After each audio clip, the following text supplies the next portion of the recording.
since we've pitched this, everybody's been really upset that this seems like a Google bashing session.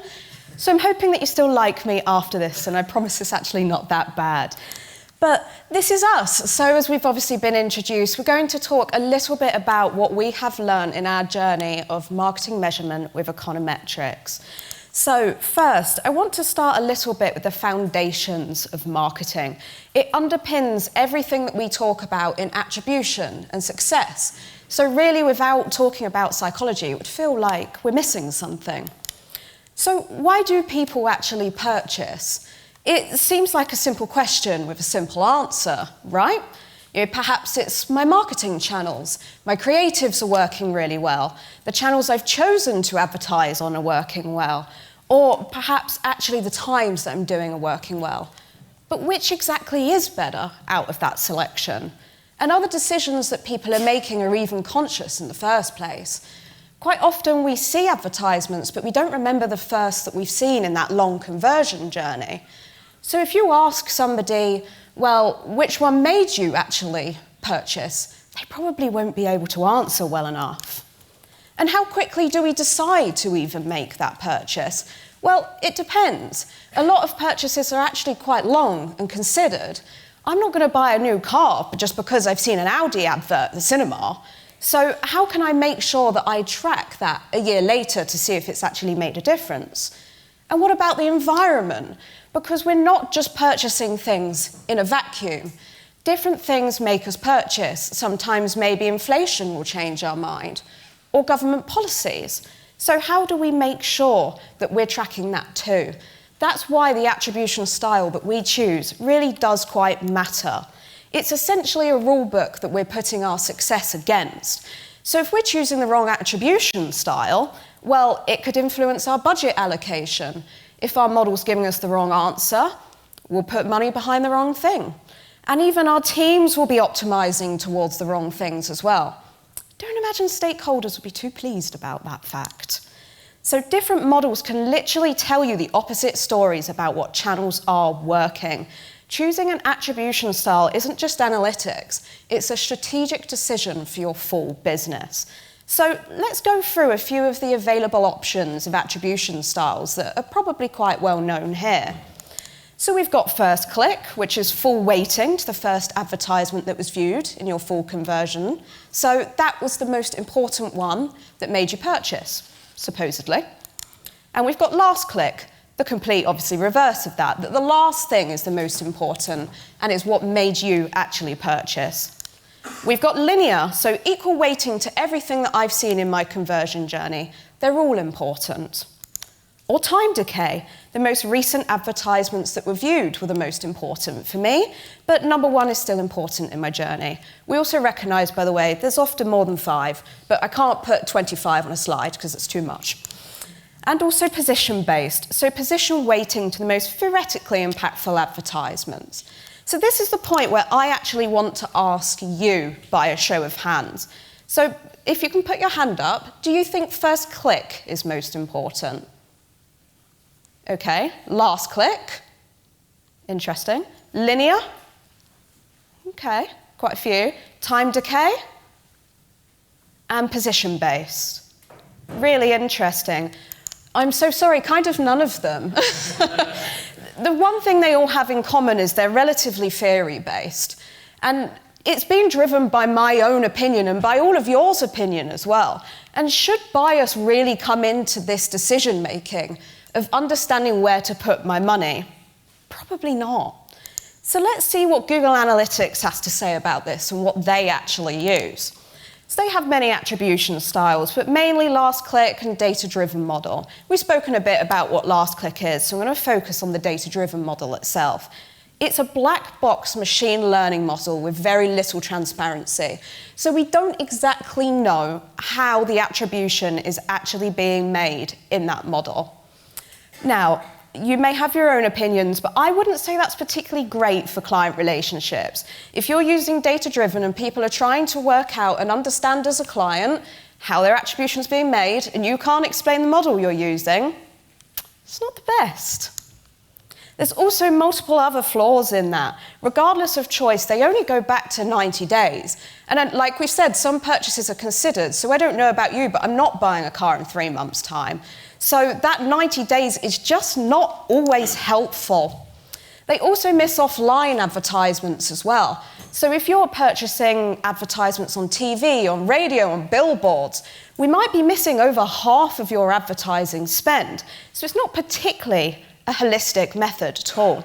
And that's why we kind of need econometric modelling to fill the gap here. Here I am, Mr. Econometric Modelling, to the rescue. So what if you can have everything? Well, great, because yes, you could have everything in the world. You could have everything in the world of measurement. Econometric modelling doesn't just tell you if marketing's having an impact, and most importantly, which bits of your marketing are having the biggest impact on your KPI, be that leads, be that sales, be that donations, inquiries, depending on your brand. But it also tells you, crucially, what happens outside of marketing as well. We're in a world where not every purchase we make and people make is because they've seen an ad. The best example I always use is something like bread. You don't walk into, I won't advertise here, you don't walk into your favourite supermarket, say, I've just seen the Hovis ad, I'll pick that up. You just pick it up because you're rushing around all of the aisles. So there are a lot of sales that happen because they happen, because of seasonality, the time of year, because of economic and political factors. Things like Brexit and COVID have had an impact on purchasing powers and behaviours. So econometrics tells you the marketing side, but crucially the non-marketing side as well. So you're probably all thinking, econometrics, great, but how? How do we do it? And where do we start? Well, we're in MeasureFest, so we start with one thing, and that is data. I've gone 2 slides ahead. There you go. We'll go back to this one. So there are different methods that you can use to build an econometric model. Now, you've probably, if you're in this room, you've probably heard of things like Meridian and Robin, which are things that have been developed by our big players at Google and at Meta. Now, these are great, but they're kind of a bit black boxy still. You don't really know the maths and the model that sits behind them. And that's fine, but if, like many people in this room, I'm sure, you've got the skills to understand a bit more about mathematical modelling, you can build it yourself. And we do in something called R. You can use Python as well. I'm not going to big up Python on the stage. I'm not a Python person. But using R, you've got packages like the Tidyverse that allow you to integrate and clean your data, and then various regression modelling packages that I won't stand here and list them all on the screen, but various packages that you can use to build that model. And essentially, it's just an equation. It is your sales is an amount of your TV advertising, plus an amount of your search advertising, plus an amount of your digital advertising, and all these non-media factors. So, surprise, surprise, how do we start? We start with data, because I went 2 slides ahead before. Now, data is really, really important, but also, and this is just a top tip for anything where you're modelling, don't dive straight into building the model. Understand what the data looks like before you do that. And there's a couple of things that we do before we build an econometric model. We look at this. This is it's a correlation matrix. Some people call it the dance mat. Some people call it the twister board. It's got colours. It's got dots on it. But what this is showing you is how your data is related to each other. There's no point putting things into the model that are telling you the same thing. So, for example, if you're doing paid search on Google and you're doing the same amount of paid search on Bing, and when you up your Google budget by 10%, you up your Bing budget by 10% as well, the model will look at that and say, these two things are doing the same kind of thing. So measure search as a whole, don't measure it by platform. And it's the same with social as well, if you're doing the same on Meta and X, YouTube, any other social platforms too. So this allows you to look at the relationships between data. But also it's important, going back to that purchase of a car, you don't, well, that's an interesting one. You don't see an ad for a car and then get up off the sofa straight away and go and buy that car. Sometimes, and hopefully we can do this with the craziness of the lines, now it's come out here, but sometimes if you have a look here, you've got your red lines, which are your rises in impressions, so this is the advertising, and then you've got blue lines here that show you when sales or when leads or when your KPI peak. Sometimes there's a gap of a week or two because you research, you see an ad, then you might Google it, then you might go out and look at the car, then you might go out and look at another brand of the car. So it takes a few weeks to purchase that product.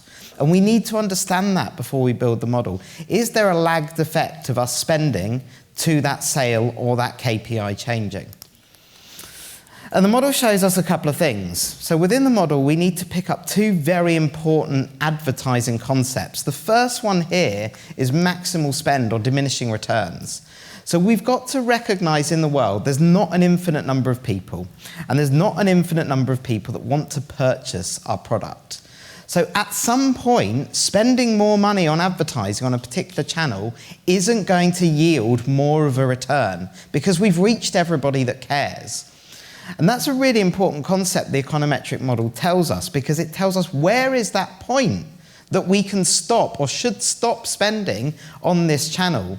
And crucially, that allows us to save money. We redistribute that to another marketing channel. We might save it to use it for non-marketing efforts within our brand as well.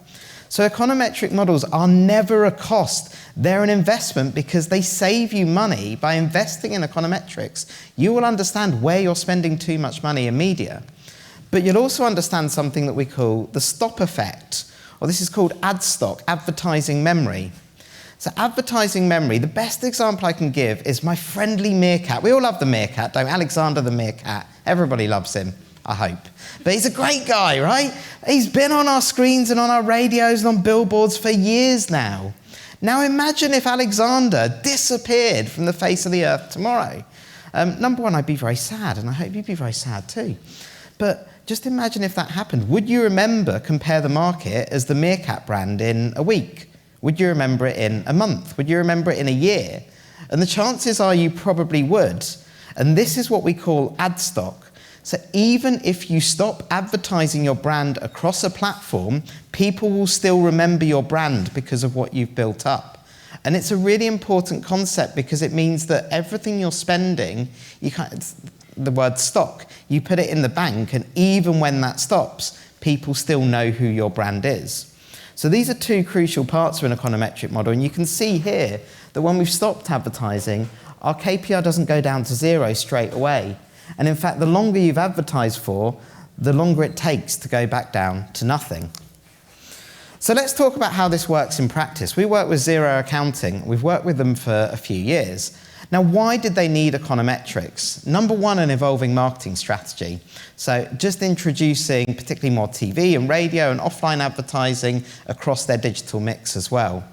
But also because the sales process is quite complex. This is software. You're probably going to look around at competitors as well. You're probably going to think, well, hang on a minute, how can I buy this? Do I go direct? Is my accountant telling me to buy it? There's different journeys and different consumers come to that sales point in different ways. And so they really wanted to start unpicking that, but also understand kind of how that interacted with their competitors. How did things like COVID impact that? Because lots of people set up small businesses in COVID. So there's a much bigger need for things like accounting software. And so we created an econometric model for them, and the econometric model allowed them to answer lots of different questions. So the crucial question of what role each marketing channel played in that media mix. What role did each marketing channel play in how people were buying accounting software? What works well together? This is a key concept of econometrics. You're looking at channel mix. It's sometimes called media mix modeling. So when you've got TV operating, how does TV operate alongside things like Meta and YouTube? And then what happens when people are Googling that as well? So how does Google or Bing or whatever your favorite search engine interact with that? Where are we overspending? So we identified lots of different points of overspend on particular marketing channels that allowed them to redistribute budget to other channels.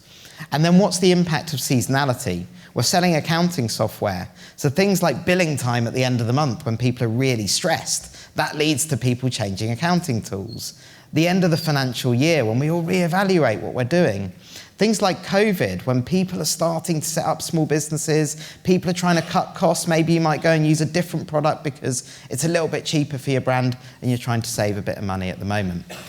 So all of these were questions that the econometric model answered, and various different outputs that were communicated to people in different ways, as per Luke's talk before. The first thing that we can do is we can benchmark channels. So here is an example from one of the models that we built of where each of the marketing channels fit into the mix. So ROI versus the number of sales that we were getting through. So the high ROI, high sales channels, they're the ones that obviously we want to maximize. Whereas if you're down in this corner where not getting many sales, not a brilliant ROI, perhaps we can do things differently as a result of the model. But it also allowed us to answer really important redistribution questions as well. And one of the channels that we really scrutinized as part of this model was TV advertising. Now, we know TV advertising is expensive. There's probably various opinions in this room as well about whether or not TV's dead as a channel. My argument is that alongside other marketing channels, TV is very effective. Imagine that you see a TV ad when you're having your breakfast in the morning. You then go out to work. You see a billboard for the same brand at the station. You get into work. You log on. Straight away on Meta, another ad comes up for exactly the same brand. It's an important part of the mix, the TV ad. But also because it's expensive, we can easily overspend. So we identified as within the model, you can see here some blue bars that are very, very high. And they're much higher than this red zone here. This red zone, this is our optimal spend. This is our area of diminishing returns. And we actually went back and said, look, based on the model that we've built, you're spending too much on TV. Cut your spend down. And I'm not going to stand in front of the screen again, but on the very far right-hand side of the chart, hopefully you can see that the blue bars are actually sitting exactly, there you go, great level of pointing there. Blue bars are sitting within the red zone. Perfect, brilliant, this is what we want. And we've managed to increase our ROI as well. So we're spending less and we're getting a 37% higher return on our investment. So we've saved money, we've got more back. Happy days, this is what we want. But we've also managed to actually understand what's happened outside of marketing. So within this, we managed to see what was the impact of COVID on us, but also crucially what happened to us and to our competitors during COVID. We've started to measure the impact, I call it the misery data set, of all of the strikes that have happened in the UK over the past few years. Remember that, teachers, doctors, nurses, everybody's been on strike, and it's had an impact on how people purchase. We've also looked at things like PR. So what impact does PR and things that are maybe happening externally to our brand having? But also, what's the effect of our promotions? Because people might buy through ads, but if we got a brilliant offer on, like we had a 90% off offer for a few months, how does that impact people coming in? But what type of customer does that bring in as well? Because offers bring in different types of people. So it's really allowed us to robustly measure what happened as a result of the entire marketing and non-marketing ecosystem. But as well as that, we can answer quite interesting questions. We had a period here on the very right-hand side of the chart where our Trustpilot ratings went down. And what we saw from that within the model was that actually it really impacted our sales. So if we can put in other softer metrics that are not marketing, non-marketing related factors like how people view us as a brand, we can see how important that is. And it allowed us to understand that we really need to improve or keep our customers happy to make sure that we're not losing out on sales, particularly to our competitors. And we've allowed ourselves also to build that into a much simpler way of making marketers understand this. We write in code, everybody, the marketer loves a spreadsheet. And we built it all into a spreadsheet. You can see you've got dials here. What happens if I increase my YouTube spend? What happens if I decrease my TV spend?